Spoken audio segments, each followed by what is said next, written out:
Hey, what's up, guys? Mortal Kombat 11 just dropped earlier this week, and to my own surprise, I actually caved in and bought it because it was on sale for 25% off on Green Man Gaming. I wanted to give you guys my initial thoughts and impressions on the game, coming from the perspective of somebody that's literally not played a Mortal Kombat game since I think Mortal Kombat 4 on the N64, but also from the perspective of somebody that's purchased the game for PC only. Prior to buying and playing MK11, I actually didn't have any interest in this game at all.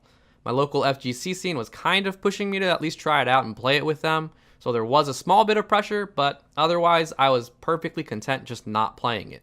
I've been hooked on Tekken 7 since December, and I would have rather focused on improving in that instead. There were other reasons too, though. To be perfectly honest, Mortal Kombat just hasn't really appealed to me for a long time, which is probably evident since I haven't played it since Mortal Kombat 4. The over-the-top brutality in the game is a trademark of the series, obviously, but it just doesn't hit me in the same way that it did back in the day. Instead, it's kind of come to be expected, and rather than being a gory experience that took pride in its residence of excessive violence, it's sort of become a bit goofier, and the shock value is basically null by this point. That isn't to say that Mortal Kombat didn't have goofy stuff before, because it definitely did. Rather, it's just that the same kind of edge the game used to carry, at least for me, is just dulled over 20 years later now. Aside from that, as shallow as this is going to sound, the games have been pretty ugly. NetherRealm Studios hasn't done the greatest job at modeling their characters in the new age, and although that doesn't matter to some, presentation does matter a lot to me. The animations always looked a little bit too stiff. The hits never had quite the right impact, and overall, the latest Mortal Kombat games just visually disinterested me because of it. It just looked like movement was a struggle, and if I don't have fluid control of my character in a game, I tend to hate the game. So, please just bear in mind that all of my opinions on this game so far are going to be coming out of this perspective and mindset. I honestly had no horse in this race, and anything I say about this game are from my personal experiences with it thus far.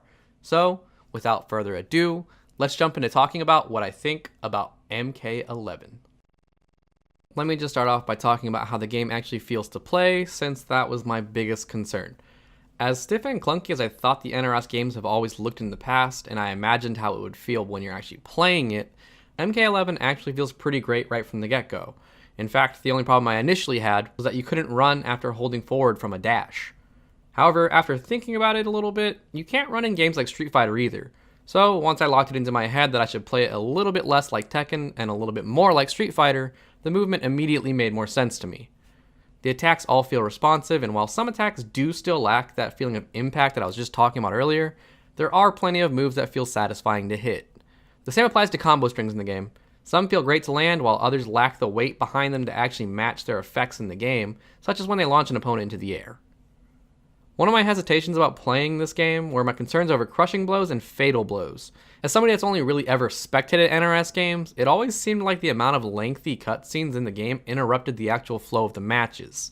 And on that front, there's some good and there's some bad. The good is that the more common of the two, crushing blows, don't actually feel bad at all. They remind me a bit of crush counters in Street Fighter V, but also a bit of Roman cancels in Guilty Gear Xrd. They give the player a brief moment to let them know that they have an opening that functionally acts like a pause, and then that quick cutscene lets them prepare to perform a follow-up without really missing the opportunity. Crushing blows also come with requirements to actually have them occur, and they can only be performed once per crushing blow per match, so it cuts down on the frequency without hampering the base gameplay too much. On the other side of things, however, are the fatal blows. This was one of the first worries of mine that I actually confirmed within like my first hour of playing the game. While fatal blows can also only be performed once per match similarly to crushing blows, they don't feel nearly as good by comparison.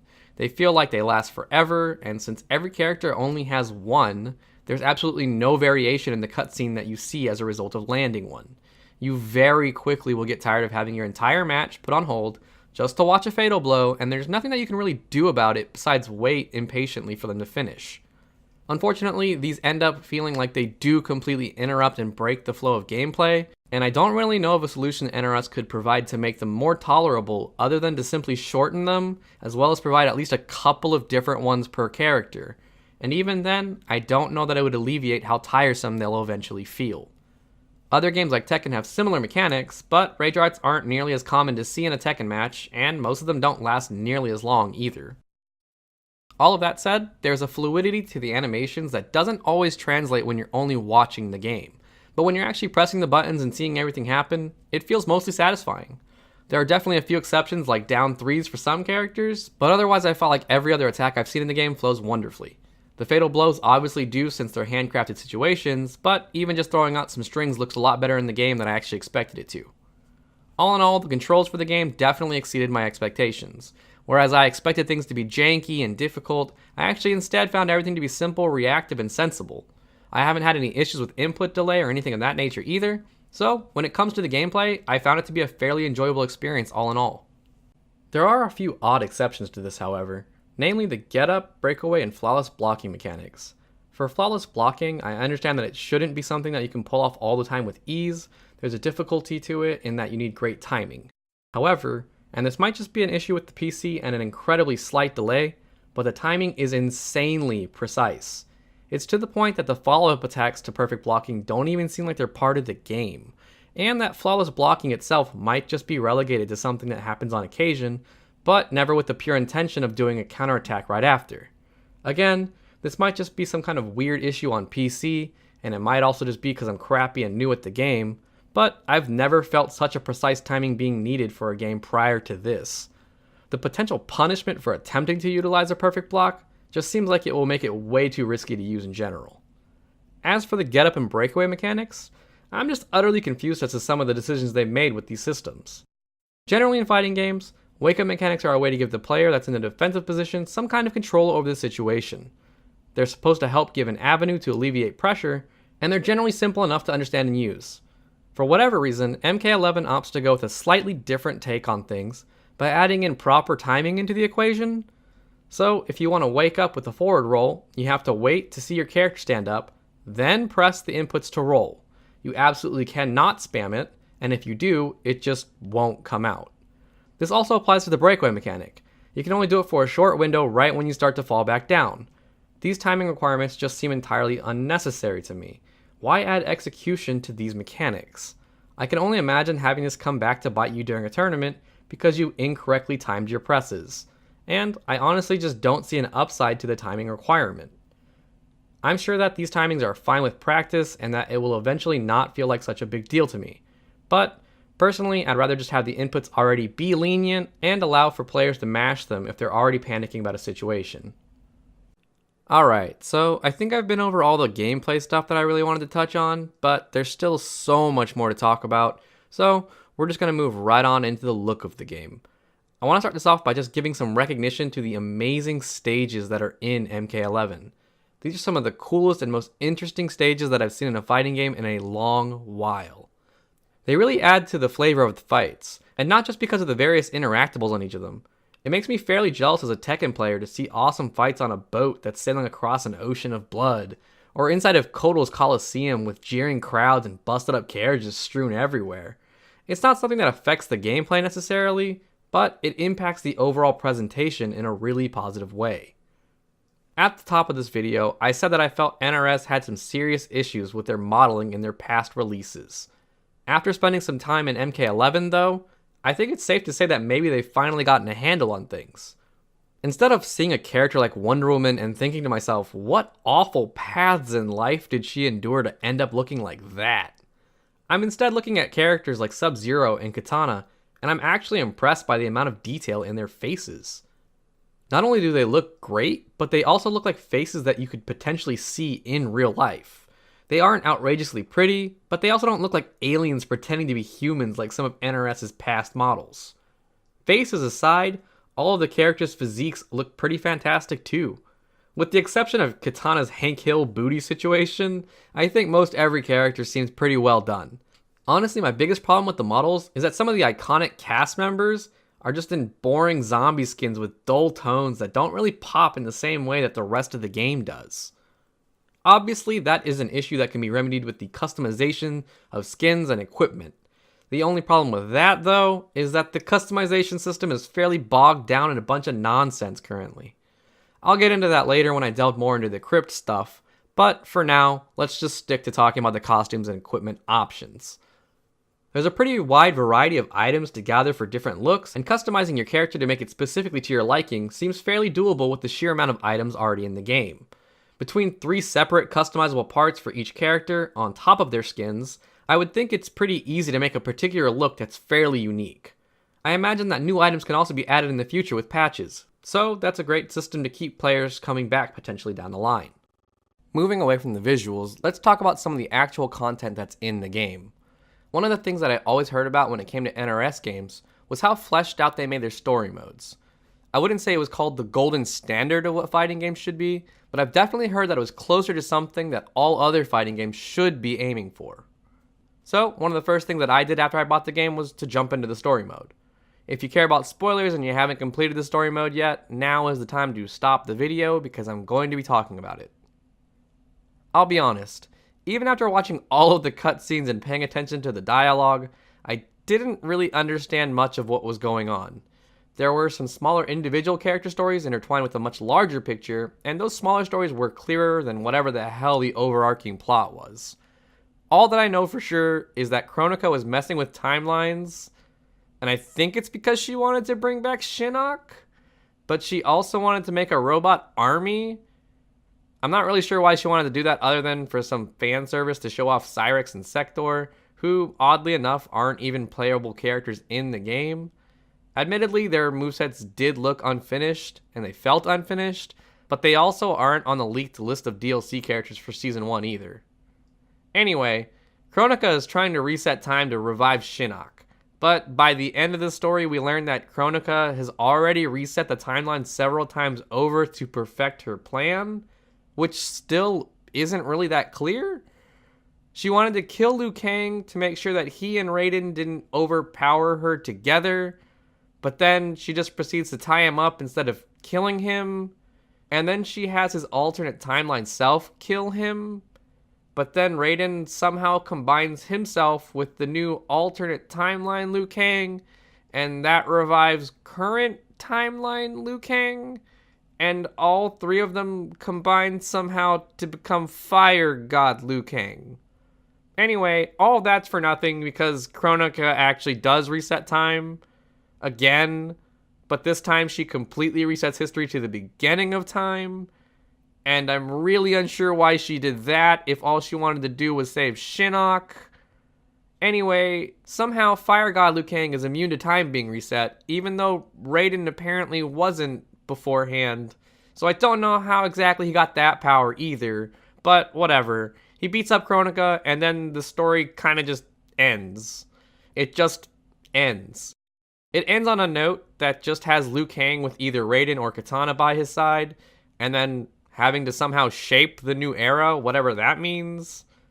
So, yeah. In terms of story, I seriously just felt like it was really messy and convoluted, which does tend to happen when it comes to time travel plots in general, though. Apart from my personal feelings on the storyline, I want to talk about the presentation of everything in the story mode. There are a few times when you're given the option to pick which character to play in certain scenarios throughout the story.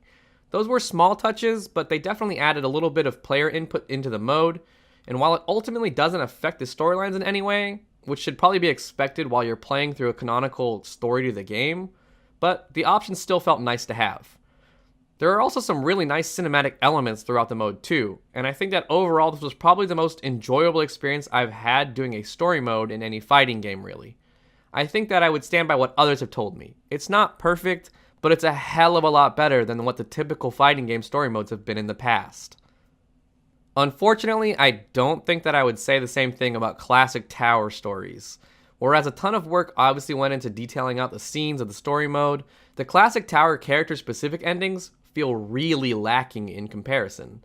The beautiful 3D rendering and in-game model scenes are replaced with just some simple moving pictures that are motion comic-esque.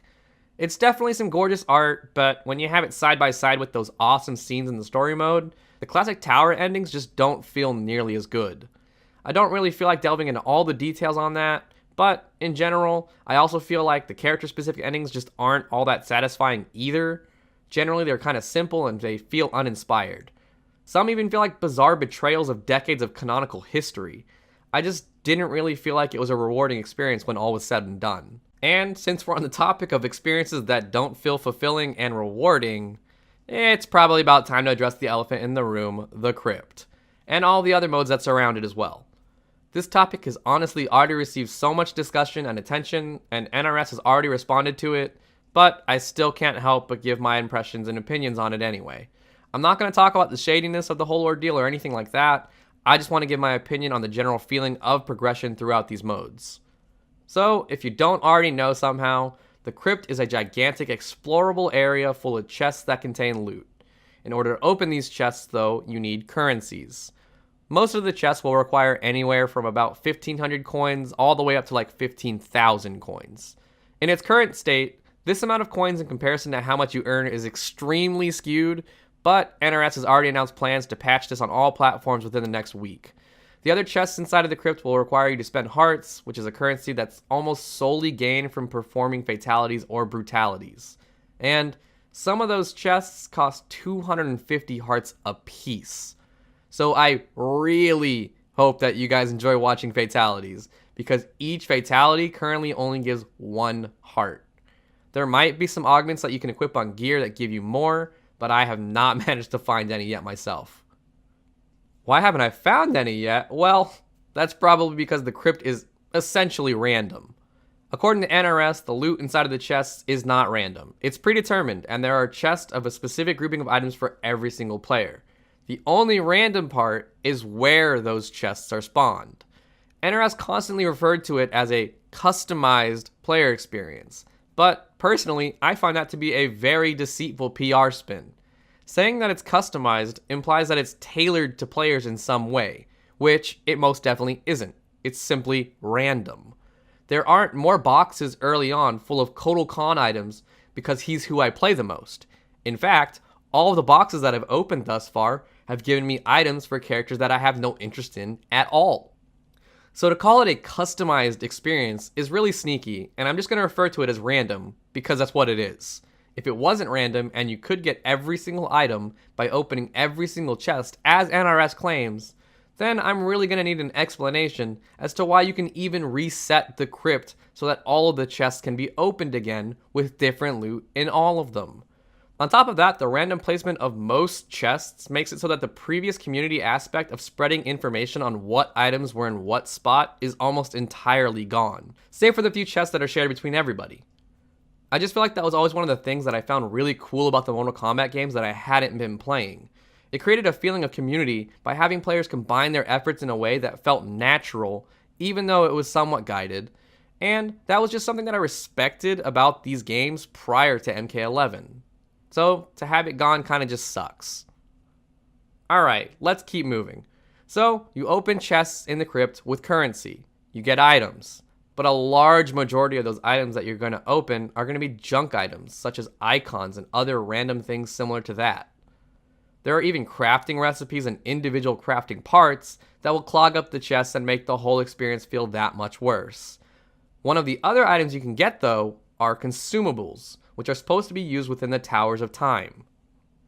The Towers of Time are challenges that pit you against opponents with special rules attached to the match that you have to overcome. The only problem is that for a ton of these challenges, the only real way to overcome them is to have the correct consumable and possibly an augment on a piece of gear. This, again, is something that NRS has already said they're addressing, and they've laid out their plan fairly openly, so I'm not going to get into my thoughts on the cheapness factor of this. Instead, I'm just going to focus on what the general feel of these intertwined systems is.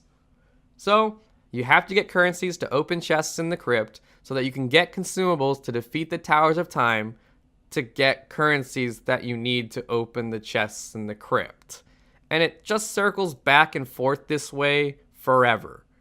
To me, this just ends up feeling like such an unnecessary grind. It doesn't feel good to gamble away your currencies on random chests, and it doesn't feel good to have to churn through the Towers of Time over and over just to try and get one costume for your favorite character. The only other way that you could potentially get that costume that you're after without gambling away your time in in-game currencies is to check the shop. The shop has a handful of specific items that you're able to purchase with yet another in-game currency. These items rotate out on a 24-hour basis though, so you're probably almost never going to see something that you're specifically after unless you get really lucky. Oh, and if you don't have enough of that in-game currency, never fear. You can always just buy some with your hard-earned real cash. Don't get me wrong, I actually don't think that this system is an attempt at getting you to purchase the in-game currency in that fashion.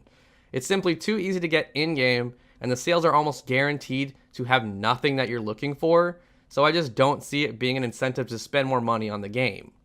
Instead, it just feels like a bizarre system that was designed around some kind of loot boxes, and then those loot boxes got removed at some point during development, but none of the systems that were surrounding it were changed to reflect that. Personally, I don't think that the crypt would have felt nearly as bad if there were just some slight tweaks to things. For instance, instead of making players earn brutalities, if the requirements are met within the match, I think it should have just been given to them baseline if they knew the command. The brutality unlocks could still be useful for helping more casual players learn how to perform them, and what the requirements are to be able to perform them, while players that are more invested would still get their fill too. Other tweaks, like the chests not being in random locations for every player, or somehow being able to aim for items for specific characters that you actually care about, would also be more than welcome. I don't think NRS is going to do any of those things, but those are just my thoughts on what would greatly help the current implementation of the crypt. The other way to get these currencies is through the daily challenge system. This system essentially just tosses out 10,000 coins at you every day, and they can stack up to a maximum of 3 days at a time, so you don't really have to log in every day to do the challenges if you want to collect the rewards for all of them. So far, there haven't been any that are too difficult to do, and it mostly seems like stuff you can do in less than 10 minutes or so of playing. So if you're stacking them up to 3 days at a time, it's maybe half an hour of playtime, and that will be enough time for you to chunk through them and get 30,000 coins. The only real issue that I have with this system is that you have to actually claim the rewards after you complete the tasks. I just think it's a really weird choice. Why not just give the reward after the task is completed and the player goes back into the main menu? Maybe it's some kind of back-end issue, but it isn't like claiming the reward feels all that great either, so I don't think the idea is that it makes the player feel like they've earned the reward any more so than they already have. There are also daily rewards for utilizing the game's AI system, which I haven't talked about just yet, so let me delve into that first. So within the game's customization options, you can set up AI behaviors and let an AI basically do all of the work for you instead of you doing it. There's different options for playstyles and such, and obviously some combinations work out better than others, but that's really up to the player to decide what they want their AI to behave like on certain characters. Anyway, you can set up your AI and then run them through either the Towers of Time to get some currencies without really having to do work, or through the AI battle mode where you will fight the AI controlled characters of another player online. 5 times every day you can attack another player's team of characters, and you'll get rewards for doing so. But past that initial 5, you won't really get anything for doing it, so I don't think many people are going to be doing that. You can get another 5 rewards for when other players attack your characters, and you'll be on the defending side of the AI battle. So in total, you're able to get 10 rewards a day for something you essentially don't really have to do anything for. And that's actually why I think the entire AI system is a very bizarre choice. There's not really a reason to have this system in my opinion. It feels like it's strictly there just to get you rewards. I would find it really hard to believe that there are people out there that actually enjoy watching their AIs duke it out against other AIs and that they're just happily sitting there and watching. Instead, I think that most people are just setting their AIs up, hitting the button to get to the next screen as quick as possible, and reaping the rewards. This issue is even bigger if you're using the AI to go through an endless tower, as that entire idea just seems to be built around the hope of you having a turbo button and holding down the continue button so that you can go AFK and do whatever else you're going to do for the day, come back, and just have a ton of rewards that you didn't before you left. I'm not saying that the system isn't a nice, easy way to get rewards. It obviously is. But is it fun to do? I don't think it is personally. Instead of having this system that literally encourages you not playing the game and letting the AI do the work to get stuff for you, why not just lower the requirements to get those things in the first place? Encourage people to actually play the game and enjoy the game rather than having to leave it running with an AI doing everything for them. It just feels like a bad system in my opinion. Moving along, I'll just drop a quick note on my experience with the online play so far. I haven't played many matches online, I'll be honest, but thus far, I absolutely love how the connections are handled in MK11. Not only do they show you if a player is on Wi-Fi or Ethernet, and what their ping is, but on PC, you're forced to take a benchmark that will gauge your average FPS, and that is also shown before you accept a match. This is absolutely what a standard fighting game in the modern age should be doing, giving you all of the important details about your opponent's configuration so that you can actually know what you're getting into beforehand instead of finding out mid-match. Every other fighting game developer should definitely be paying attention to what NRS has done here, and I seriously hope that they do. One of the other things I wanted to talk about in MK11 was the tutorial system. As a player that hasn't really played a Mortal Kombat game in so long, everything felt new and different for me, so it was great to see that they launched with a fairly solid tutorial in-game. It teaches players about all of the aspects of the game, and even general fighting game concepts, without feeling overreaching or burdensome. There are even character-specific tutorials that can help you learn the characters that you want to play, as well as other characters if you want to learn about them so you can better fight against them. It's comprehensive and detailed enough that you feel like you can get a quick grasp on what a character's basic ideas are, though I would say there's still a ton of things left out for players to discover as well. I think my favorite part about the tutorial system is that the game actually encourages you to run through it. Not only do you get items and costumes for characters for completing their tutorial, but if you finish every single tutorial in the game, you get a Shao Kahn announcer pack. This is kind of a small incentive, but it encourages players to learn about the game, and I think that's a really healthy thing. And the very last big thing that I wanted to touch on is the fact that the PC launch for this game has been an absolute mess. My very first experience with this game was literally it having the wrong controls and immediately exiting. Yeah, it didn't even have the proper controls. For whatever reason, A and B were swapped on my controller, and it blew my mind. On top of that, when I tried to fix these controls, my game would just exit me out of the menu instead, so I couldn't swap the controls. And it just made for an incredibly frustrating experience. Eventually, I managed to worm my way through and fix the controls, but having that struggle at all just felt ridiculous for a AAA game. Oh, and the game launched on an outdated version that didn't match the PS4 and Xbox One versions. Players that had Korean or Japanese fonts for their game also couldn't even launch the game without it crashing. Some players would crash every time there was a cutscene, others would crash whenever they tried to customize their character. It was seriously just a damn mess on so many fronts, and that was only made worse because of how the situation was handled, with absolute radio silence. In the official MK11 Discord, players were clamoring for some kind of help, and none of the officials stepped in to say a single thing. On top of that, during the live stream the day after the game launched, there was zero mention of the issues that PC players were having. It was the exact feeling of being the red-headed stepchild. In fairness, since then we have seen them address these issues for PC, and they're already planning on having them sorted out by next week. Still though, it just makes me worried about the PC version of the game after hearing how MKX was handled. Alright, so that was actually all the major points that I wanted to cover about MK11. So now I'm just going to quickly run through other smaller stuff that are less impactful, but I thought were still worth mentioning before I give you guys my final conclusion and thoughts on this game. So there was one night when I was streaming this game, and just kind of running through one of the towers, and the katana that I ran into was wearing an actual mask instead of one that just covered her lower face. And, to my own amazement, when she spoke, it legitimately sounded like she'd been under a full mask. It was such a small detail, but man did it blow me away. That shows some serious care on the part of the developers, and I can't help but give the sound design team some major props for that. It's the smaller things like that in a game that can show you just how much a developer cares and is pouring into their product. The collection of art and music, while seriously annoying to collect, is still a nice touch overall.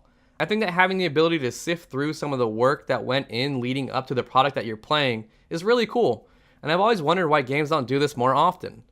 I do wish that they would have taken it a little bit further and done something closer to what Tekken 7 did, with including a lot of the character endings and art from the past games, but I guess that can also come down the line in the future with patches. One of the odd things about the launch of MK11 was the default abilities on the characters. They aren't the tournament standard setups. I'm really unsure of why they didn't make the tournament setups the base ones so that players who shift from playing more casually to playing competitively could have an easier time, but I guess it's also not the biggest deal since it's an easy fix within the game. It's more so that it's just a really odd decision that I don't understand more than anything. Alright, so that was a really long-winded breakdown of my thoughts and experiences on playing MK11 so far. So, I guess the only question left is, would I recommend buying and or playing Mortal Kombat 11? Yes and no. If you're planning on getting it on PC, I don't think I'd recommend it. I seriously think I made a mistake by not buying it on PS4 or Xbox One. Even though PC is getting their side of issues addressed and fixed, the dead silence and the delayed response is really worrisome, and in my opinion, it's telling of where the PC stands in comparison to the console versions. That said, if you were planning on buying this game for console, I would say go for it. The game itself is actually way more enjoyable than I anticipated, and the bulk of the issues that players have been having will be fixed within only a week of the game's launch, which is a really quick turnaround time. Anyway, I hope that you guys enjoyed the video and that it was at least entertaining, if not helpful. Feel free to tell me that I suck at this game down in the comments below, and I will catch you guys next time.